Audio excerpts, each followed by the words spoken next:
This is Bill with Friday Night Lights Show in association with PennsylvaniaFootballNews.com. Please visit PennsylvaniaFootballNews.com to get the most comprehensive news in the state of Pennsylvania for the high school football. We're broadcasting live within the Friday Night Lights Show Mid-Penn studio. This interview is part of our summer series where we are interviewing high school players leading up to and through the end of this season. Today we have with us Kion K5 Wright. How you doing? I'm doing good. How about yourself? Good. So you're a defensive end, outside linebacker, and tight end with Cheltenham High School. You're 6'3", 235, and you're in the class of 23. Yes, sir. All right. So I want to thank you for joining us today, Kion. Glad to be here. Can I call you K5? Of course. That's All right. name. You know it. All right. So before we jump right into the heart of the interview, let's start with some easy rapid-fire questions. Okay. Are you an Apple or an Android man? Apple.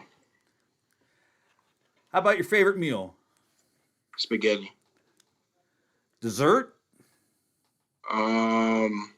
Vanilla ice cream. Nice. How about fast food? Fast food. Chick-fil-A. You know, we've interviewed 5 people so far this year, and you're the 5th one to say it. So everybody likes Chick-fil-A. All right. What's your favorite actress or actor? It's probably my favorite actor. Probably The Rock. Okay. What is your favorite movie? My favorite movie probably Avengers Endgame. That was a good one. Great one. Yeah. What type of car do you like? Trackhawks. Okay. If you were to be able to go on vacation, where do you think you would go? Probably Bora Bora. That's a good choice. I'd like that myself.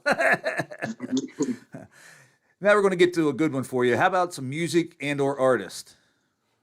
My favorite artist probably Meek Mill. Okay. Thanks, Kion. Those are some good answers to warm up with. So, when did you start playing football? Started playing football when I was 5. Then I stopped until I was 10, and then been playing ever since. Don't plan to stop playing. Okay, that's good. So when you were 5 and up to when you stopped, were you a defensive end, linebacker, or a tight end on the O side at the ball when you played at that level?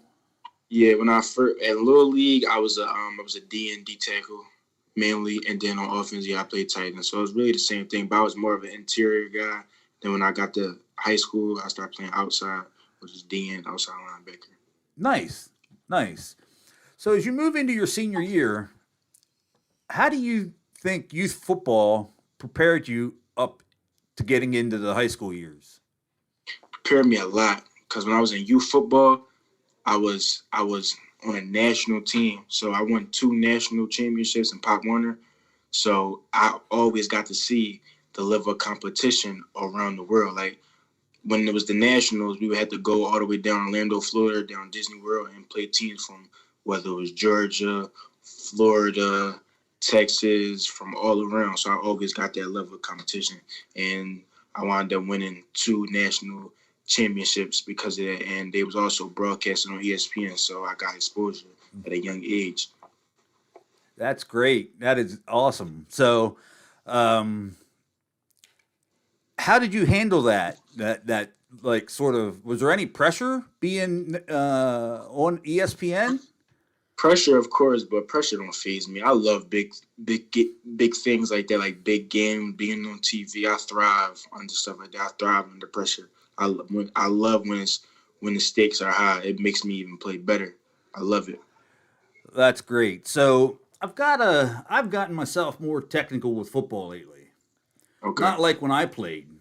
When I played, we only had VHS tape for film study, and that was on Sunday, right? So today's age, it's more of a digital world, and either the school or a third party can live stream your game, and that gives you the whole team instant access of the game. So can you access it as early as the day after your game? Yeah, what, like when it comes to like film, like right after the game? Yeah, like you go on and watch the recording of the live stream where you can, just break down some film yourself. Yeah, sometimes you can get it that night. Like by the time you freshen up, get in the shower, get back out, the film might be on your huddle. It depends, or sometimes it might be the next day. But you get it.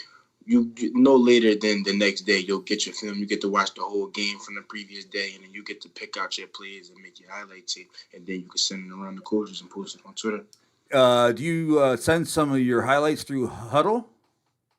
Yeah, that's where you make them at, and then I'll probably post it on Twitter, Yep. and then colleges probably respond to it on there, or I could send it to certain colleges in the Twitter messages.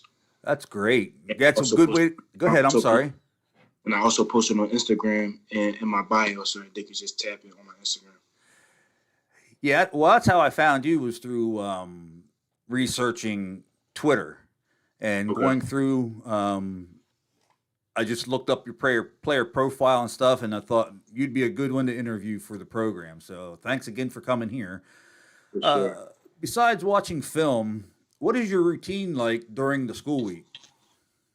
During the school Yeah. week, well, first we have school, and then right after school, we get dressed, and then we have lifting.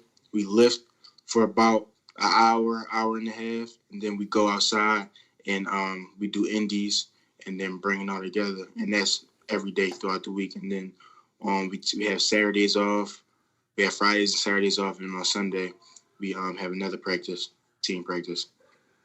So we're very active right now. We don't really. It's not really. It's the off season, but we're very active in this off season. That's the way to do it. It's 365 if you want to get to that next level. And we're going to talk about that a lot more later in this show. All right. Okay. On game day, what gets you fired up in the locker room so that you step on the field ready to go? What gets me fired up, probably some music, and just the stakes of the game. Like if I know it's a big game, that just gets me fired up.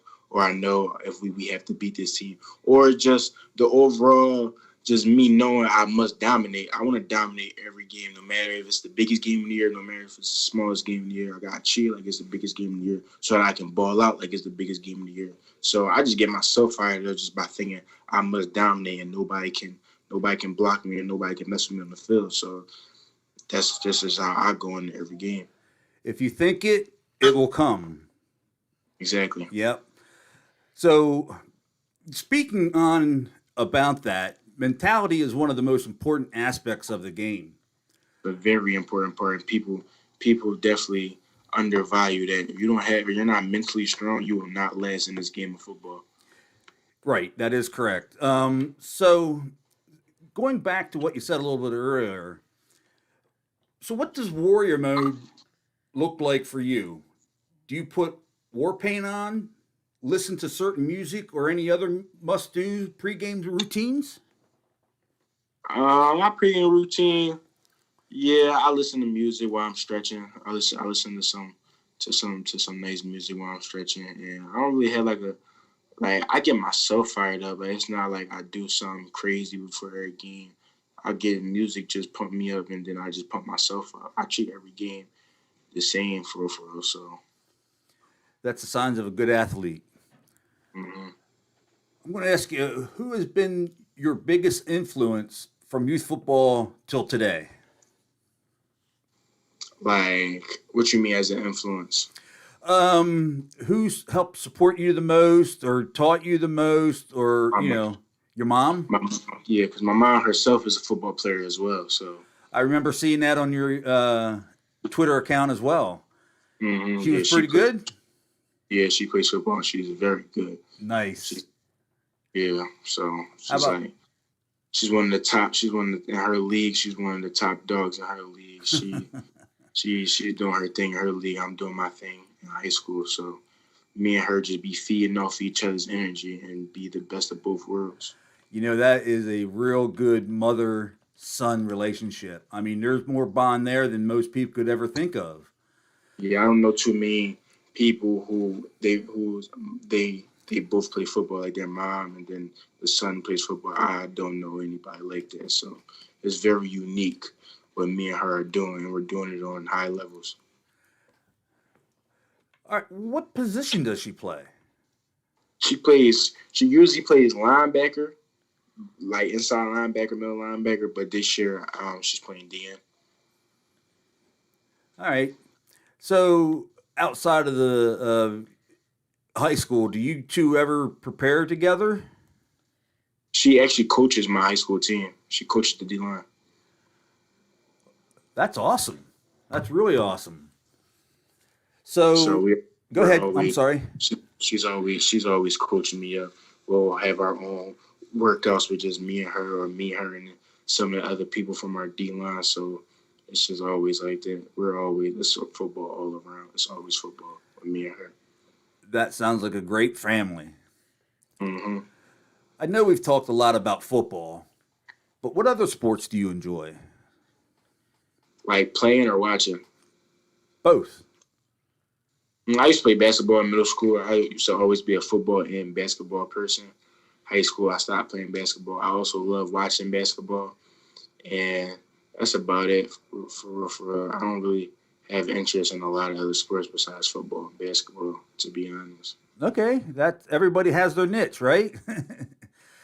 For everyone out there, don't forget to hit subscribe and share the button for this interview.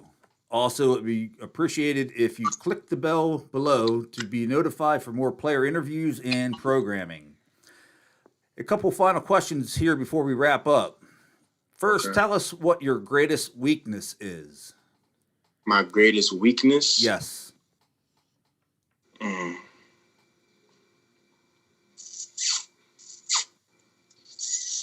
As a person or as a football player? Either or. Um,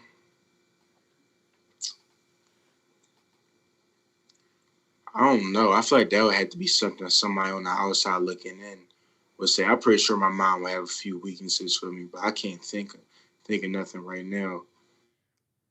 Um, I was about to say I'm injury prone, but I haven't gotten injured since my sophomore year, so I've been pretty healthy lately. But that used to be a problem. I used to get injured. I used to have a bad ankle. I had broke my ankle my ninth grade year, and that would get reactivated a lot. But since 10th grade, I've been cool. So yeah, All right. So, how about telling us what your greatest strength is? I'm mentally tough. And I'm just a dog. I'm a dog on the field. I'm a dog outside the field. So I just get everything done I need to get done, and nobody's gonna stop me from doing that. Nobody's gonna stop me from getting to where I want to be in life. Nobody's gonna stop me to getting to where I want to be when it comes to football. Nobody's gonna stop me to getting where I want to be when it comes to school, when it comes to what college I'm going to. So I'm just a dog. Nobody's gonna stop me from doing anything I want to do. I put my mind to. So That's a I feel great like mentality. Yep. Like I said, think it, it will be. hmm So, according to a news release, a helmet donation was spearheaded by the Eagles. Pro Bowlers Fletcher Cox, Brandon Graham, and Jason Kelce, who jointly decided in investing their Pro Bowl grants in the local youth football programs. The Philadelphia Eagles contributed an extra $20,000 to their Pro Bowl grants, and Zenith matched the Eagles' contribution in the helmets back to the local schools, bringing the total donation amount of $70,000 worth of equipment. Kion, tell us what meeting the Philadelphia Eagles players and that donation meant for your school. Um, it means a lot. It means a lot because why not have some money from them to for us? It means a lot. It shows that they care. It shows that like they love high school football as well because at one point they were in high school too. So they not turning their back on us. They're not being Hollywood with their money. They giving back to the community. So That sounds great. So, normally, this section that we're going to go over right now is covered at the beginning of our show. However, K5, he is one of the elite players in the state of Pennsylvania. To date, Kion has 18 Division One offers. For those of you who don't know what this accomplishment means, Most players heading off to college for football are fortunate enough to get from 1 to 5 offers. And like I said before, Kion has 18. So looking at it, I see some major programs such as Temple, Maryland, Cincinnati, Ole Miss, Nebraska, Texas A&M, and Penn State all have offered you scholarship. Congratulations, brah. Thank you. Full ride scholarships. I'm proud of myself. Yes. I've always wanted to be like this since I was a baby. That's awesome. So the audience also might not be aware of how the recruitment process works. Mhm. K5, can you tell us how the process has gone for you? I mean, it's starting to pick back up. It's very hectic at times. I've been on the road a lot. I've probably visited. If I have 18 offers, I probably visited like 75, 80% of them schools, and some of them schools is very far. I get on the road a lot because I really want to make this decision the right decision for me. I have to live wherever I pick. I have to live there for the next 4 years of my life. Like, so I want to be comfortable. So I go out to all the schools I get offered from and really see the living conditions, see the coaches, shake their hand in person, interact with the players. So I'm real like who's showing that they're going to be your family, who's showing that they're just going to use you. Like, so I go nitpick and go see who I like and with all the coaches and everybody. So the recruitment process is hard because I'm not trying to just pick a college just because that college is good or just because that college that college has these amount of jerseys or this college won this last year, this college won that. I want to be a part of a family. I want to build my own legacy. So my commitment is going to be it's coming soon, probably sometime in the summer. All right, have you narrowed it down to certain schools? You don't have to say who they are, but I just narrowed it down like you're 5 or 10 or whatever. I probably have like a nice 10 right now. I'm Okay. probably going to narrow it down to 5, probably sometime in June. Sounds great, man. So, can you explain the new NIL deals and how that may affect your decision where you may or may not go to continue your academic and scholastic career? Yeah, because nowadays athletes can make money off their name. So, and that's when it comes to recruiting. Some colleges will be like, okay, we'll set this NIL deal up for you, and when you get here, it can get into motion. So that definitely plays a lot into it. Because imagine making money while you're 18, 19 years old and then that might could carry on to life after football. Or say if you don't make the NFL, you still have money from you making money off your name in college. So I love what they're doing when it comes to that NIL stuff because I feel like college athletes was supposed to be getting paid. We put our heart and soul into this game and our bodies on the line, blood, sweat, and tears. So I feel like if in the NFL they can get paid for it, I feel like we should be getting paid for it too. No, It's I the same. agree. Yep, I agree. For everyone out there, please subscribe to our channel and share this interview. Also, hit the bell button below to be notified for more player interviews and programming. Thank you, K5, for coming on our show and giving us a chance to see what makes you tick and be the man you are. For We look sure. Thank you for forward. having me. Yeah, it's been a pleasure. It has. Appreciate it. Yep. We look forward to following you and your journey through the rest of high school and into your college career. And we will do that here. And I guarantee you, I will come out and visit you for one of your games at home, so we can introduce each other's selves and get to know each other, by more than just face. And then also, I'll interview about what you thought of the game. What could have been done better, what could have not been. So that's what I want to do. But that sounds like a plan. Just let me know. We could definitely get that rocking. All Looking right. forward. I'm down. Thanks everyone for joining in, and don't forget to hit the bell below to show that you will get the notification for future interviews. See you next time.